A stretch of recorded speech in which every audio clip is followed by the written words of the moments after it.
caused a lot of outrage by threatening to burn the Quran, showed a profound misunderstanding of the difference between the Islamic terrorists, the extremists who genuinely attacked America, and I think deserve our condemnation, and the vast majority of Muslims who participate in a religion whose fundamental principle is commitment to peace and to embracing the rest of humanity.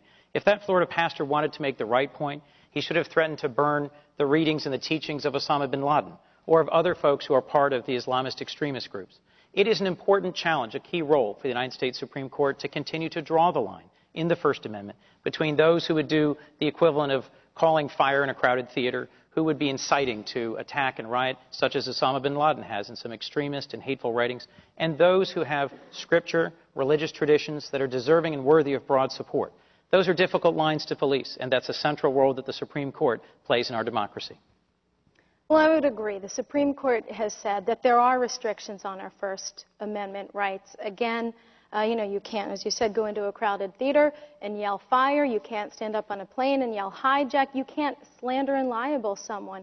However, where the question has come between what is protected free speech and what is not protected free speech, the Supreme Court has always ruled that the communities, the local community, has the right to decide. And in the issue with the 9/11 mosque, that's exactly where the battle is being fought, by the community members who are impacted by that, and I support that. But the community members have, at least the city council, the mayor, and the representatives, the elected representatives, support this mosque and community center that's supposed to be built near 9/11. And a lot of the people on the ground do not, and they're going to have a lot to face from their constituents, and maybe their re-election is even going to be jeopardized. Should this cultural center and mosque near 9/11 be built? There's already mosques in many locations in Manhattan. And as you mentioned, I would defer to the decision of the local land use authorities, the folks who were elected by that community, to make decisions about where, when, and how things ought to be built. I don't think it was a wise choice of location, but I can't stand here and say that we should prevent folks from practicing their religion anywhere in the United States. To say that we will say you can't build a mosque here violates one of our most fundamental principles. Well, we've talked about the Supreme Court, and obviously a United States Senator has the opportunity to determine, in a way, the makeup of that court. So what opinions of late that have come from our high court do you most object to? Oh, gosh. Give me a specific one. I'm sorry. Actually, I can't, because I need you to tell me which ones you object to. I'm very sorry right off the top of my head. I know that there are a lot, but I'll put it up on my website, I promise you. Well, we know you disagree with Roe versus Wade. Yeah, but that was, she said, a recent one. Well, that's relatively recent. She said of recent. late. Yeah. Well, Roe versus Wade would not put the power, it's 30-some years old. But since then, have there been any other Supreme Court decisions? But let me say about Roe versus Wade, if that were overturned, would not make abortion illegal in the United States. It would put the power back to the states. But besides that decision, anything else you disagree with? Oh, there are several. When it comes to pornography, when it comes to court decisions, not just Supreme Court, but federal court decisions to give terrorists Mirandized rights. I mean, there's a lot of things that I believe that this California decision to overturn Don't Ask, Don't Tell, I believe that there are a lot of federal judges who are legislating from the That wasn't the Supreme Court. It's a lower That was a court. federal judge. That's what I said in California. Which Supreme Court decisions, if any, do you disagree with? The most recent one that I've been engaged in, we've talked about, is Citizens United. I think the Citizens United case takes a sort of logical extension in the law, but takes it to a ridiculous extreme. Corporations really aren't entitled to the same free speech rights, in my view, as people.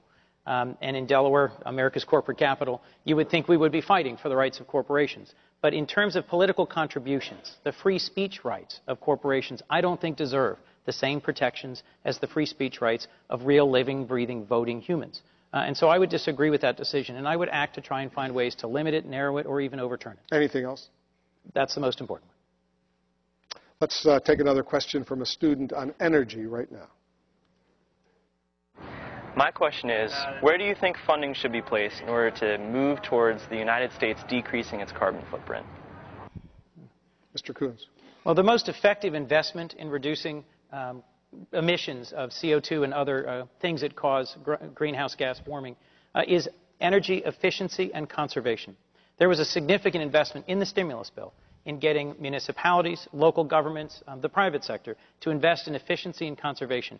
And those are investments that reduce emissions, put people to work, and can develop cutting-edge technologies that make our systems operate better and to reduce not just the emissions but also the operating expenses. In Newcastle County, we took $3.8 million in EECBG grants and combined it with $4 million of our own and retrofit 20 county buildings. We reduced our operating costs, we reduced our emissions, and we ultimately put folks to work here in our own community.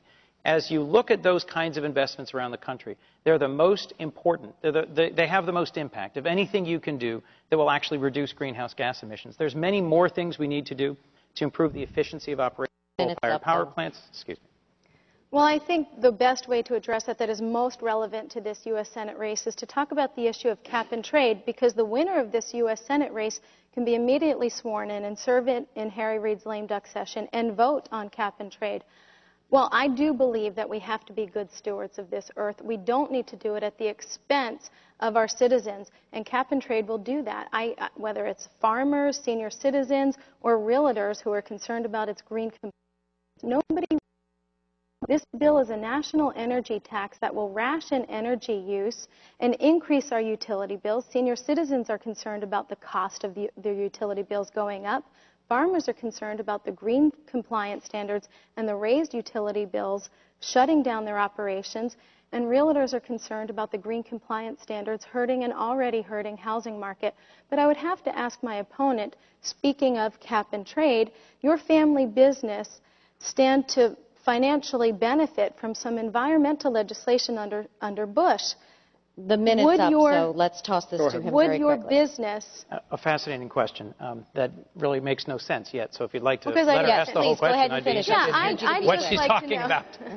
I'd like to know if your family business stands to have a financial gain if cap and trade is passed, and if so, would you recuse yourself in the lame duck session from voting with Harry Reid? A fascinating question. No, to the best of my knowledge, there is no direct financial benefit. And I do think it's important for folks in public office to conduct themselves ethically, to be transparent, and to be accountable for decisions they make and for votes that they cast. I am someone who thinks that greenhouse gases are a concern, are a problem for the long term. And I think we need to take steps to rein them in and to deal with the environmental consequences that they might present. Well, let me ask Ms. O'Donnell, what evidence do you have that any family business that he has would stand to gain from a cap and trade? Because they make fuel cells. Who's they? W.L. Gore. They make some of the stuff that will be required by these businesses to regulate cap and trade. So, is that true? That's quite a stretch. Gore makes over 1,000 products. It was difficult for me to understand from her question what she was talking about. Gore is a company that makes lots and lots of products, from implantable medical devices to dental floss, to some membranes that are component parts that go into systems that go into fuel cells. Fuel cells are not currently fielded broadly in the United States. It's a cutting-edge technology that someday has the promise of being a significant contributor to making a more energy-efficient, cleaner transportation future. But to me, the impact is so distant from any particular proposal on cap and trade, it took a couple minutes to even understand what she